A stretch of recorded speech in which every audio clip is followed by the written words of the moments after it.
Hello everyone, welcome back to my channel. అందరూ ఎలా ఉన్నారండి? బాగున్నారా? మేము కూడా చాలా బాగున్నామండి. ఈరోజు మన ఛానల్లో వచ్చేసి సింపుల్గా టేస్టీగా చికెన్ ఫ్రైని చాలా క్రిస్పీగా ఎలా చేసుకోవాలో చూపిస్తున్నానండి. దానికోసం నేనైతే 1/2 kg చికెన్ తీసుకున్నాను.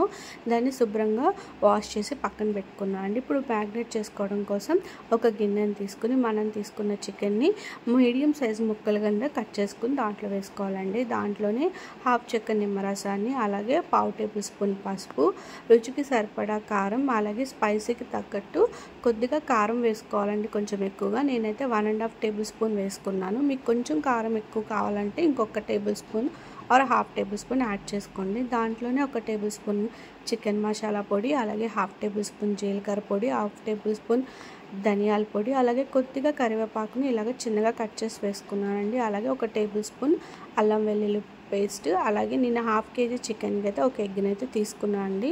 ముందుగా వీటన్నిటిని కూడా చికెన్ ముక్కలకి బాగా పట్టేటట్టు బాగా కలుపుకోవాలన్నమాట అండి.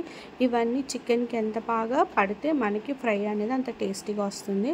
అలాగే ఫైనల్గా కొద్దిగా కలర్ కోసం ఫుడ్ కలర్ని వేసుకుని దాన్ని కూడా చికెన్ ముక్కలు అన్నిటికీ పట్టేటట్టు ఇలాగా కలుపుకున్నా అండి. ఇలా కలుపుకున్న దీన్ని అట్లీస్ట్ 2 hours పాటు మనము డీప్ ఫ్రిడ్జ్లో అయితే పెట్టుకోవాలండి. ఇలా ఫ్రిడ్జ్లో పెట్టుకోవడం వల్ల మనకి చికెన్ ముక్కలకి పెట్టిన మసాలాలు బాగా పడతాయి అన్నమాట అండి. 2 hours తర్వాత, అంటే మనం చికెన్ ఫ్రై చేసుకునే ముందుగా ఇలాగా చికెన్ని ఫ్రిడ్జ్లో నుంచి బయటకు తీసుకుని దాంట్లో 1 table spoon cornflour, 1 table spoon శనగపిండి, అలాగే 1 టేబుల్ స్పూన్ వరిపిండి వేసుకుంటున్నానండి, అంటే బియ్యపిండిని.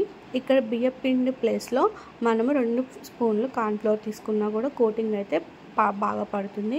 బియ్యపిండి ఉంటే మాత్రం బియ్యపిండి 1 టేబుల్ స్పూన్ తీసుకుని వీటిని కూడా ఈ చికెన్ ముక్కలకి బాగా పట్టేటట్టు కలుపుకోవాలండి. వీడియోలో చూపిస్తున్నాను కదా, ఈ విధంగా మరీ లూజ్గా కాకుండా అలాగే మరీ టైట్గా కాకుండా ఇలాగా మీడియంగా ఉండేటట్టు కలుపుకుని పక్కన పెట్టుకోవాలండి. ఇప్పుడు ఒక ప్యాన్ తీసుకుని స్టవ్ మీద పెట్టుకుని స్టవ్ ఆన్ చేసుకుని డీప్ ఫ్రైకి సరిపడా ఆయిల్ అయితే వేసుకుని ఆయిల్ని హై ఫ్లేమ్లో బాగా హీట్ చేసుకోవాలండి. ఆయిల్ బాగా హీట్ అయిన తర్వాత ఫ్లేమ్ని మీడియంలో అడ్జస్ట్ చేసుకొని మనం మ్యాగ్నేట్ చేసుకున్న చికెన్ పీసెస్ని ఈ ఆయిల్లో మనకి డీప్ ఫ్రైకి సరిపడా పీసెస్ అయితే వేసుకుని వీటిని అన్నిటిని అయితే ఇలాగా ఒక 10 నిమిషాల పాటు మీడియం ఫ్లేమ్లోనే ఉంచేయాలండి. మనం ఇలా ఉంచేస్తే మనకి ఫస్ట్ వేయగానే బబుల్స్ అనేవి బాగా వస్తాయి, కాసేపటికి ఇలా స్లోగా రెడ్యూస్ అవుతాయి అన్నమాట. ఈ టైంలో మనము చికెన్ ముక్కల్ని సెకండ్ వైపు టర్న్ చేసుకుని 2 వైపులా కూడా మనము చికెన్ని బాగా డీప్ ఫ్రై అయితే చేసుకోవాలండి. మనము ఫ్లేమ్ని స్లోగానే మీడియంలో పెట్టుకుంటేనే మనకి క్రిస్పీగా వస్తుందండి, మాడిపోదు. అలాగే మన చికెన్ పీసెస్ కూడా బాగా ఫ్రై అవుతాయి అన్నమాట. హై ఫ్లేమ్లో పెడితే కలర్ వస్తుంది కానీ చికెన్ అయితే లోపల అయితే ఉడకదండి.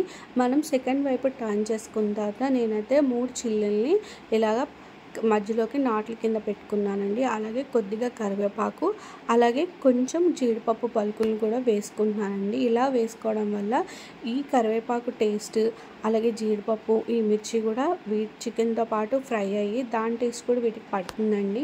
మనకి బయట దొరికే చికెన్ ఫ్రై ఎలా ఉంటుందో అలానే ఉంటుందన్నమాట. మనకి చికెన్ బాగా డీప్ ఫ్రై అయిన తర్వాత తీసి పక్కన పెట్టి సర్వ్ చేసుకుంటే సరిపోతుందండి. ఎంతో టేస్టీగా అండ్ ఈజీగా మనం ఇంట్లోనే చక్కగా చికెన్ ఫ్రైని అయితే ప్రిపేర్ చేసుకోవచ్చు అండి. టేస్ట్ అయితే చాలా బాగుంటుంది. మీరు కూడా ట్రై చేయండి. మీకు ఎలా వచ్చిందో కింద కమెంట్ చేయండి. మన ఛానల్లో అప్లోడ్ చేసిన వీడియోస్ నచ్చితే లైక్ చేయండి, షేర్ చేయండి, అలాగే సబ్స్క్రైబ్ చేసుకోకపోతే ప్లీజ్ సబ్స్క్రైబ్. Thank you.